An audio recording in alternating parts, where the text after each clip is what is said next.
மதுரையில் இயேசு வாழ்கிறார் ஊழியங்கள் நடத்தும் எழுப்புதல் உபவாச ஜெபக்கூட்டம். நாள் ஏப்ரல் 19. நேரம் காலை 9:30 மணி முதல் மதியம் 2:30 மணி வரை. தேவ செய்தி சகோதரர் எல் வின்சன்ராஜ். ஒரு போராட்டம் இல்ல, ஒரு சோதனை இல்ல, ஒரு வியாதி இல்ல. இன்னைக்கு அந்த தேவன் நீங்க நடக்க முடியாம சந்தோஷத்தை இழந்து பலவீனப்பட்டு ஏதோ ஒரு காரியத்துல முடங்கி இருக்கிறீங்க, இன்னைக்கு சஞ்சல நீங்க சந்தோஷப்படுத்த போறார். ஜெபம் சகோதரி கலா வின்சன்ராஜ். இது அசுத்தமாயிடுச்சு, பாவத்துக்கு இடம் கொடுத்துருச்சு, இதை தூக்கி போட்டுட்டு வேறொரு களிமண்ணை எடுத்து நான் ஒரு பாத்திரத்தை உணையட்டும் அப்படின்னு சொல்லி குயவன் நினைக்கலையா. குயவன் என்ன செய்தாரா, அந்த களிமண்ணையே அதையே திரும்பவுமாக வேற பாண்டமாக வணைய தொடங்கிட்டாரு. அல்லேலூயா. இடம் இயேசு அழைக்கிறார் ஜெபகோபுரம், bypass road, Palanganatham, BRC depot அருகில், மதுரை. தேவ பிள்ளைகளே, இந்த உபவாச ஜெபத்தில் கலந்து கொண்டு தேசத்திற்காகவும் பட்டணத்தின் எழுப்புதலுக்காகவும் இணைந்து ஜெபிக்க உங்கள் யாவரையும் அன்போடு அழைக்கிறோம். மேலும் விவரங்களுக்கு கீழே உள்ள தொலைபேசி எண்ணை தொடர்பு கொள்ளுங்கள்.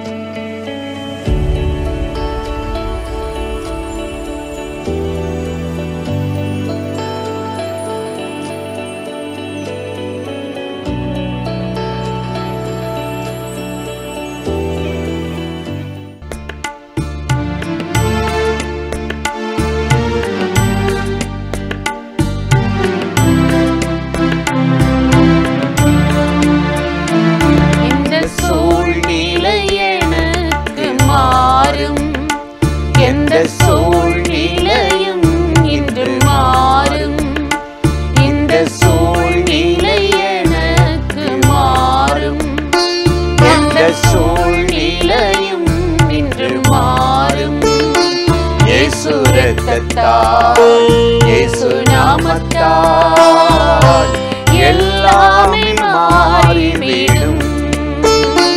இயேசு இரத்தத்தால், இயேசு நாமத்தால் எல்லாமே மாறிவிடும். இந்த சூழ்நிலை எனக்கு மாறும், எந்த சூழ்நிலையும் இன்று மாறும்.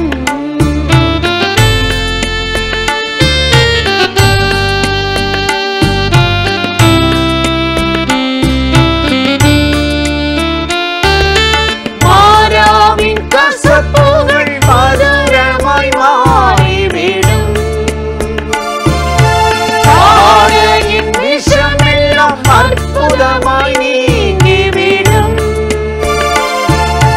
மாறாவின் கசப்புகள் மதுரமாய் மாறிவிடும். ஆடையின் விஷமெல்லாம் அற்புதமாய் நீங்கிவிடும். சிலுவை மரத்தால் மாற்று நடக்கும், சிலுவை மரத்தால் மாற்று நடக்கும். தோஷம் நீங்கி சந்தோஷம் வரும், தோஷம் நீங்கி சந்தோஷம் வரும். இந்த சூழ்நிலை எனக்கு மாறும், எந்த சூழ்நிலையும் இன்று மாறும்.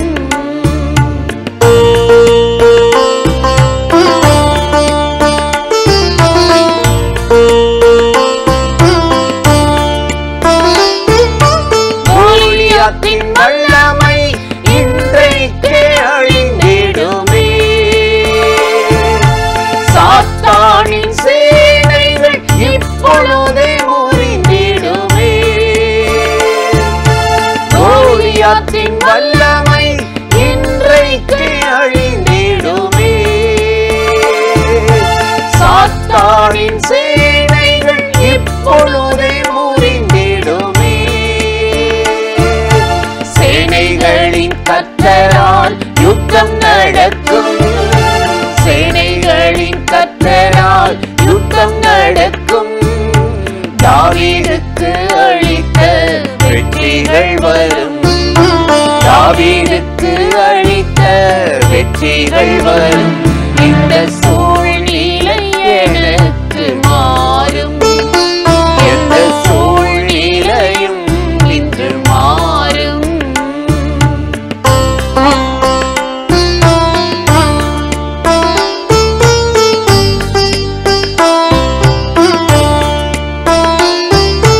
வெறுமையான கச்சாடி தண்ணீரால் நிரம்பிடுமே. வறுமை தரித்திரம் இன்றோடு ஓடிடுமே.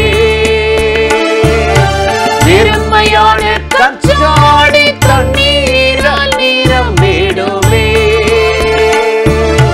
வறுமை தரித்திரம் இன்றோடு ஓடிடுமே. இயேசுவின் வார்த்தையால் எல்லாம் நடக்கும். இயேசுவின் வார்த்தையால் எல்லாம் நடக்கும். வெட்கத்திற்கு பதிலாய் பலன்கள் வரும். வெட்கத்திற்கு பதிலாய் பலன்கள் வரும். இந்த சூழ்நிலை எனக்கு மாறும். எந்த சூழ்நிலையும் இன்று மாறும்.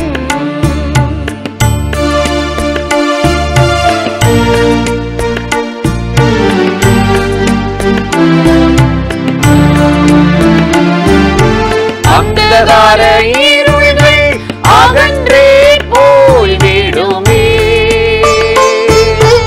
ஆச்சரிய ஒளி என்னை வந்தே சேர்ந்திடுமே. அந்தகார இருள்கள் அகன்றே போய்விடுமே. ஆச்சரிய ஒளி என்னை வந்தே சேர்ந்திடுமே. பரிந்து பேசும் இரத்தத்தால் வாழ்வு கிடைக்கும். பரிந்து பேசும் இரத்தத்தால் வாழ்வு கிடைக்கும். பரிசுத்தமாய் என்னை பரலோகம் சேர்க்கும். பரிசுத்தமாய் என்னை பரலோகம் சேர்க்கும். இந்த சூழ்நிலை எனக்கு மாறும். எந்த சூழ்நிலையும் இன்று மாறும். எந்த சூழ்நிலை எனக்கு மாறும். எந்த சூழ்நிலையும் இன்று மாறும்.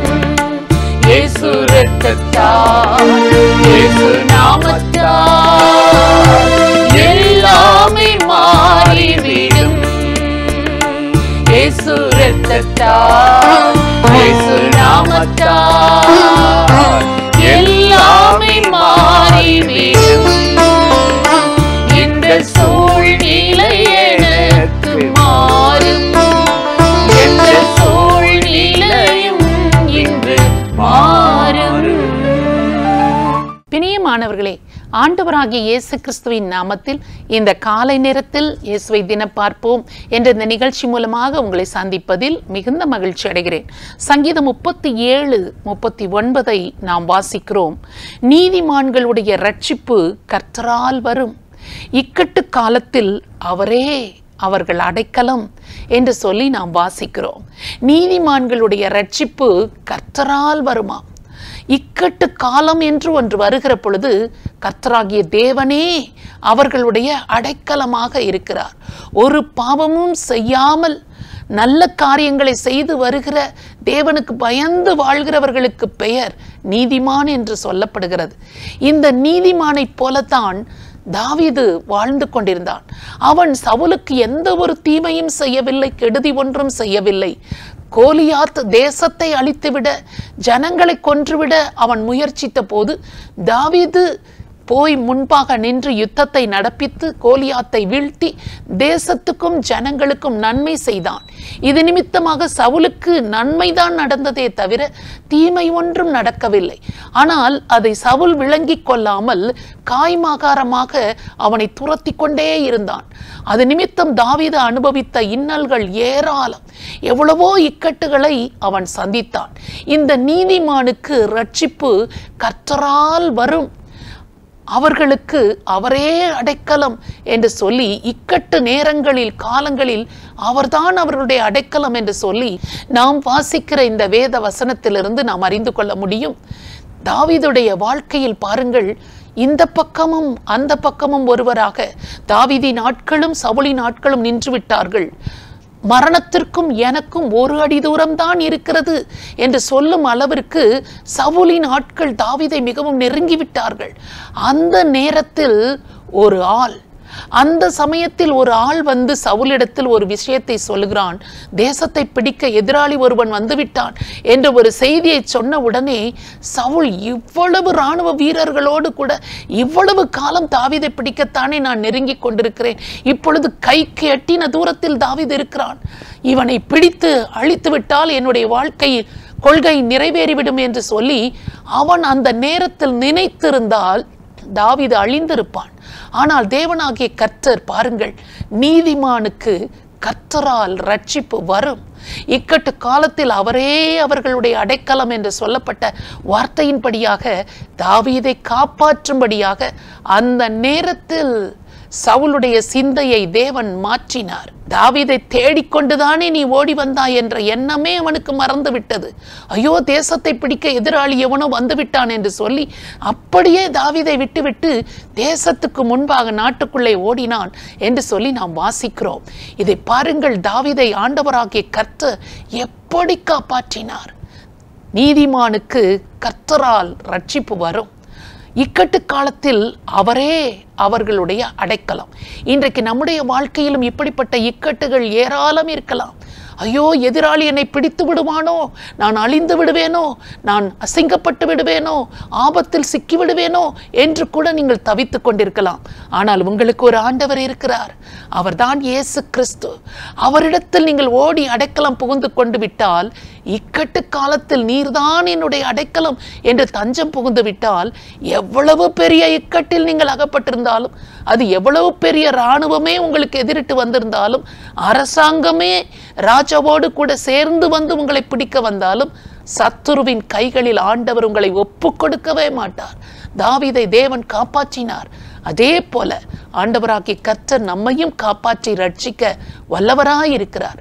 அந்த ஆண்டவரை நோக்கி நாம் இப்பொழுது ஜெபிக்கலாமா? பரிசுத்தமுள்ள நல்ல தகப்பனே, இந்த அருமையான நேரத்திற்காக நாங்கள் உம்மை நன்றியோடு ஸ்தோத்தரிக்கிறோம். நீதிமானுடைய ரட்சிப்பு கர்த்தரால் வரும். இக்கட்டு காலத்தில் அவரே அவர்களுடைய அடைக்கலம் என்று சொல்லப்பட்ட உம்முடைய வார்த்தையின்படி ஆண்டவரே, உம்மிடத்தில் அடைக்கலமாய் ஓடி வருகிற நீர்தான் என்னுடைய தஞ்சம், இந்த இக்கட்டிலிருந்து என்னை காப்பாற்றும் என்று சொல்லி ஆண்டவருடைய அடைக்கலத்தில் ஓடி வந்த தாவீதை சத்துருவின் கைகளில், சவுலின் கைகளில் நீர் ஒப்புக்கொடாமல் ஆண்டவரே அவனை ரட்சித்தீரே, காப்பாற்றினீரே. அதே போல இன்றைக்கும் ஏதோ ஒரு இக்கட்டில், ஆபத்தில் சிக்கி தவித்துக் கொண்டிருக்கிற ஒவ்வொருவரையும் காப்பாற்றும்படியாக தேவனாகிய கர்த்தர் அவர்களுக்கு முன்பாக தான் இருக்கிறீர், அவர்களுக்கு பக்கத்தில் தான் இருக்கிறீர். ஆண்டவரே, அவர்கள் யாரெல்லாம் நீர்தான் என்னுடைய அடைக்கலம், உம்மை நான் தஞ்சமாக கொள்கிறேன், என்னை எப்படியாவது காப்பாற்றும் என்று யாரெல்லாம் சொல்லுகிறார்களோ, அவர்கள் சந்தித்து வருகிற எல்லா விதமான இக்கட்டுகளிலிருந்து நீர் அடைக்கலமாக ரட்சிக்கிறவராக இருந்து அவர்களை காப்பாற்ற வேண்டும் என்று இயேசு கிறிஸ்துவின் நாமத்தில் ஜெபிக்கிறோம் நல்ல பிதாவே. ஆமென். ஆமென். இந்த நிகழ்ச்சி உங்களுக்கு ஆசீர்வாதமாக இருந்ததா? நீங்கள் பெற்ற நன்மைகளை எங்களோடு கூட பகிர்ந்து கொள்ளுங்கள், மற்றவர்களுக்கும் சொல்லுங்கள். கர்த்தர் உங்களை ஆசீர்வதிப்பாராக. ஆமென்.